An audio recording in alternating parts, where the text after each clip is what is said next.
Benvolguts oients de l'Espurners, bon any a tothom. Pel que sembla, el senyor Urdangarín s'havia passat pel forro els bons consells del seu sogre i va continuar des del 2006 amb els seus negocis, des de Washington.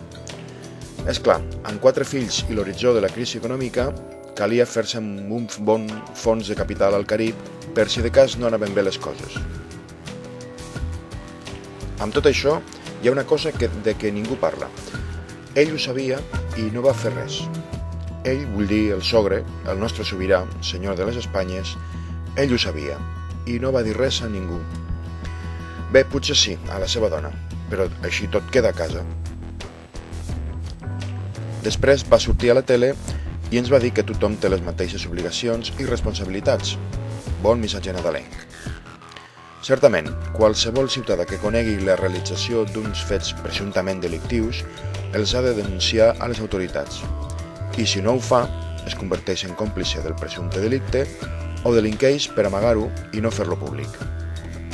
Tanmateix, la Constitució reconeix la inviolabilitat de la persona del rei, és a dir, no se li pot demanar cap tipus de responsabilitat penal pels seus actes. Ho diu l'article 56.3 de la Constitució. I més endavant, diu que els responsables dels actes del rei són les persones que els varen ratificar, és a dir, els membres del govern espanyol, segons l'article 64.1. Ui, això també li podem encolomar al Zapatero, quina gràcia!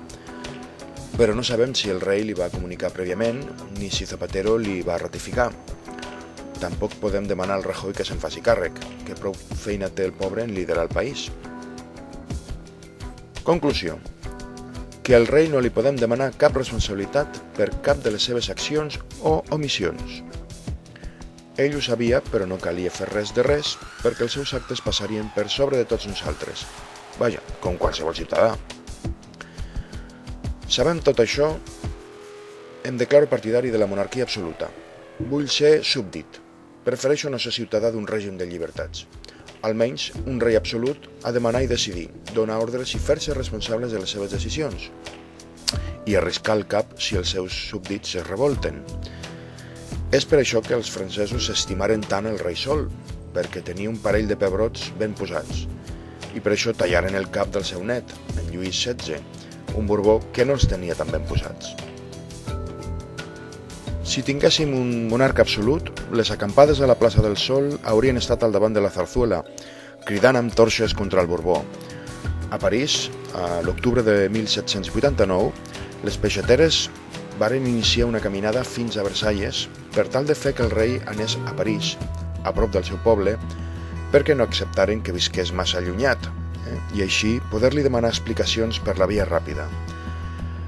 Però al nostre Borbó no podem demanar-li explicacions, perquè no és jurídicament responsable dels seus actes privats. Aleshores, si no podem demanar-li explicacions, per què el tenim?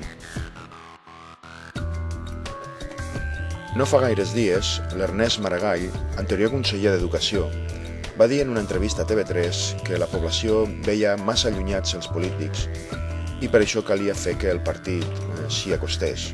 Es referia al PSC, és clar. El que passa veritablement és que la població veu els polítics massa a prop dels diners. Sortosament per a ells, en aquest país, no hi ha pebrots. No hi havia pebrots per desfer-se del dictador, que va morir al seu llit. Tampoc va haver pebrots per revocar el concordat amb el Vaticà, que manté l'Església espanyola en una situació de privilegi social i econòmic dintre d'un estat nominalment sense religió oficial i que va estar signat per Franco. Cap govern espanyol ha fet res per variar aquesta situació. Ni tan sols en Felipe González va tenir els pebrots suficients per ficar aquest assumpte en la seva agenda.